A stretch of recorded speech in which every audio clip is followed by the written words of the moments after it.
जय श्री कृष्णा। राधे राधे।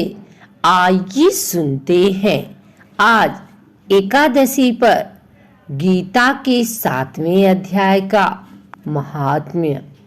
भगवान शिव कहते हैं, हे पार्वती, अब मैं 7वें अध्याय का महात्म्य बतलाता हूँ, जिसे सुनकर कानों में अमृत राशि भर जाती है। पाटलिपुत्र नामक एक दुर्गम नगर है, जिसका गोपुर द्वार बहुत ही ऊंचा है। उस नगर में शंकुकर्ण नामक एक ब्राह्मण रहता था।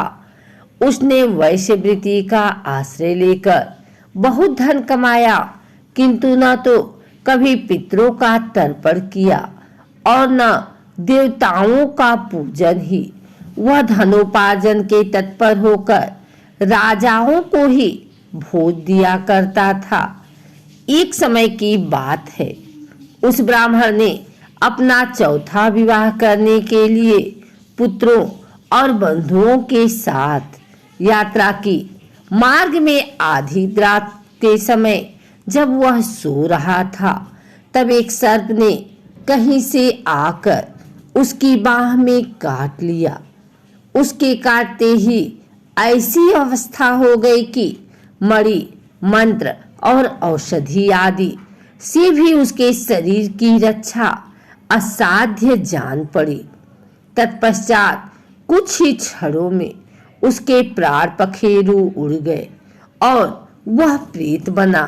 फिर बहुत समय के बाद वह प्रेत सर्प योनि में उत्पन्न हुआ। उसका धन की वासना में बंधा था। उसने पूर्व वृतांत को स्मरण करके सोचा, मैंने घर के बाहर करोड़ों की संख्या में अपना जो धन गाड़ रखा है, उससे इन पुत्रों को वंचित करके स्वयं ही उसकी रक्षा करूंगा। सांप की योनि से पीड़ित होकर पिता ने एक दिन स्वप्न में अपने पुत्रों के समक्ष आकर अपना मनोभाव बताया। तब उसके पुत्रों ने सवेरे उठकर बड़े विस्मय के साथ एक दूसरे से स्वप्न की बातें कही। उनमें से मझला पुत्र कुदाल हाथ में लिए घर से निकला और जहां उसके पिता सर्प योनि धारण करके रहते थे, उस स्थान पर गया।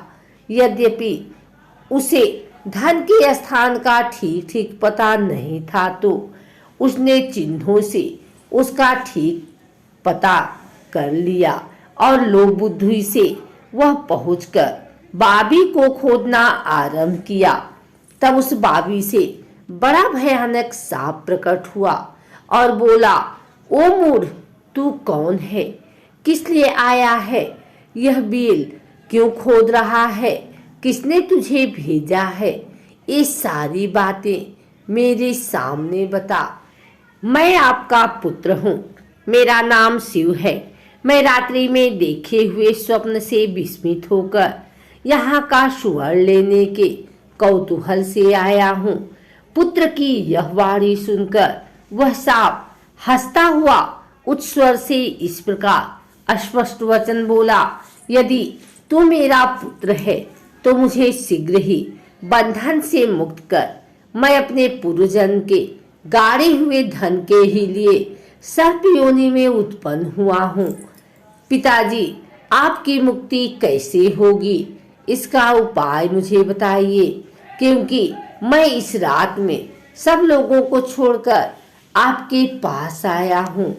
बेटा, गीता के अमृतमय 7वें अध्याय को छोड़कर मुझे मुक्त करने में तीर्थ, दान, तप और यज्ञ भी सर्वथा समर्थ नहीं है।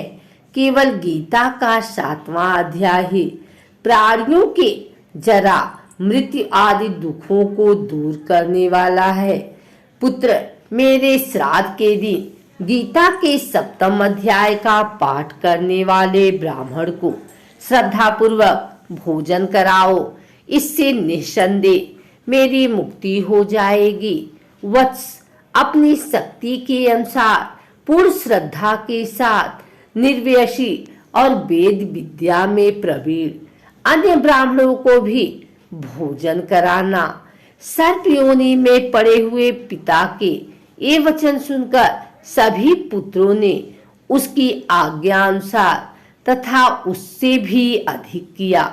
तब शंकुकर्ण ने अपने सर्प शरीर को त्याग कर दिव्य देह धारण किया और सारा धन पुत्रों के अधीन कर दिया। पिता ने करोड़ों की संख्या में जो धन इकट्ठा किया था उसे बांट दिया। उससे वे पुत्र बहुत प्रसन्न हुए।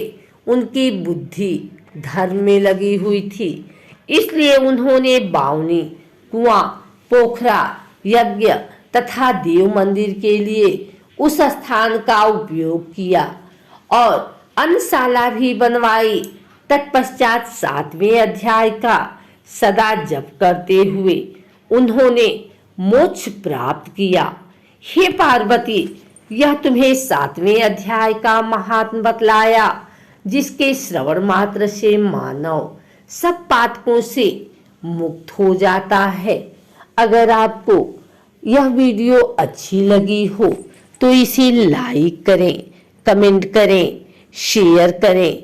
हमारे चैनल को सब्सक्राइब करके बेल नोटिफिकेशन ऑल पर सेट कर लें, ताकि आगे आने वाली वीडियो सबसे पहले आप तक पहुंच सके। धन्यवाद।